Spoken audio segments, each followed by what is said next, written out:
Just as I expected, this guy is incapable of making an honest argument using primary sources in the historical record. He claims that the Soviet Union has intentionally murdered millions of its own people.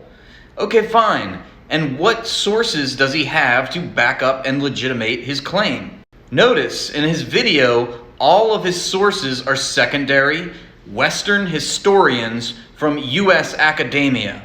So his source is Stephen Rosefield, for example, professor of economics from the University of North Carolina. Very compelling. Or R.J. Rummel, another American liberal intellectual from Yale. He also claimed the Nazis were socialists, and his source on this was Rainer Zittelman, a real estate investor. He was also bragging, apparently, that his video contained plenty of historical records. Well, how many historical records are there?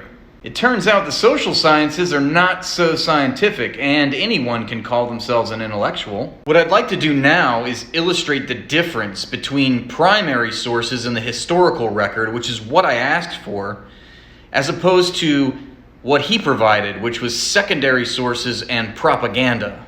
So I will reiterate my claim here once again. The U.S., throughout the 20th century, and certainly well before then, but we're focusing on the 20th century here, was instrumental in intervening in some way to thwart, sabotage every socialist development that was occurring around the world.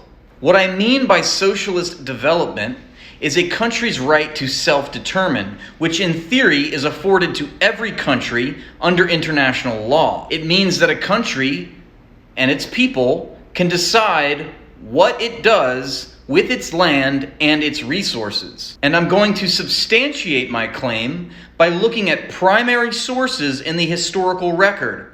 That can be declassified government documents, that can be internal planning documents, that can be speeches, that can be quotes from state actors.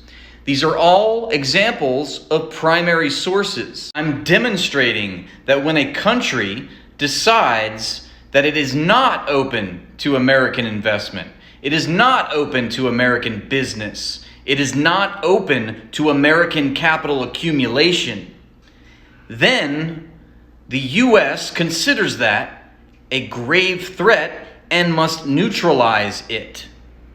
And it does this through various means, various forms of sabotage, coups d'etats, invasions, starting wars, sanctions, blockades, embargoes. There's different kinds of power that America exerts as the global hegemon across the entire world, depending on the context, depending on what it can get away with. Sometimes that's outright invasion, like it did in Vietnam. Sometimes it's illegal sanctions, like in Nicaragua. For example, National Security Council Document 68, also known as NSC 68, is the basic Cold War document. It was declassified in 1975. Anyone can read this. Praxben could read this. I wonder why he doesn't. It's a very revealing document on what U.S. planners were thinking post-World War II as they became the new global superpower.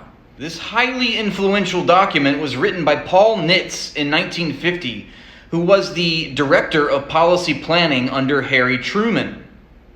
Again, a primary source. It expressed the United States' aims should be, I'm quoting, to foster the seeds of destruction within the Soviet system and hasten its decay. Containing the Soviet Union was not enough. It called for a rollback strategy, which meant the U.S. could use Russia as a scapegoat while it attacked third world countries that didn't follow America's orders. When NSC 68 states that the third world, I'm quoting, was to fulfill its major function as a source of raw materials and a market for the Western industrial societies, that is a primary source.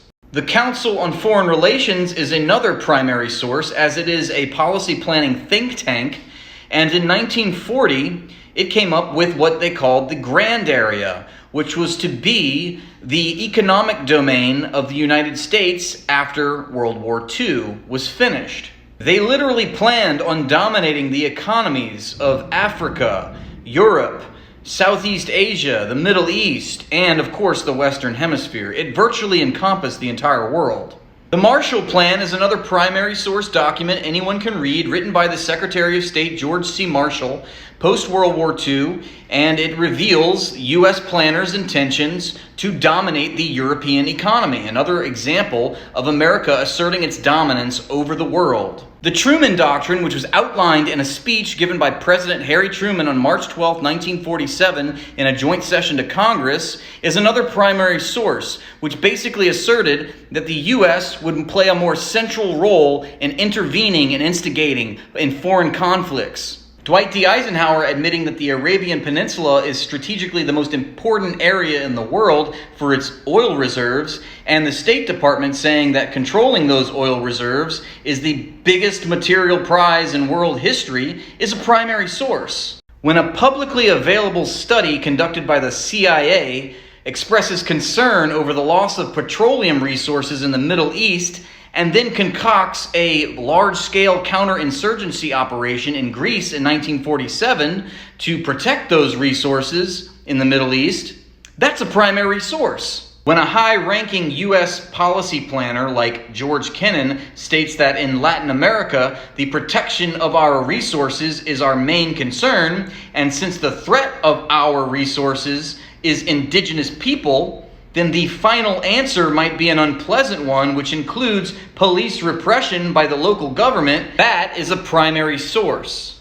When Henry Kissinger compares poor indigenous people around the world to a virus which must be contained, and then gives the genocidal order of anything that flies against anything that moves to bomb Cambodia with more bombs than was used in all Allied bombing in the Pacific theater of World War II, that's a primary source. So I challenge this guy here. If he's capable of honest debate, honest, objective analysis, if this guy is even capable of formulating an unbiased, critical, objective argument, then he can use primary sources to substantiate his claims. If he decides to respond to this video, two things will happen. He'll make some excuse as to why he can't provide primary sources, and he'll be unable to refute mine.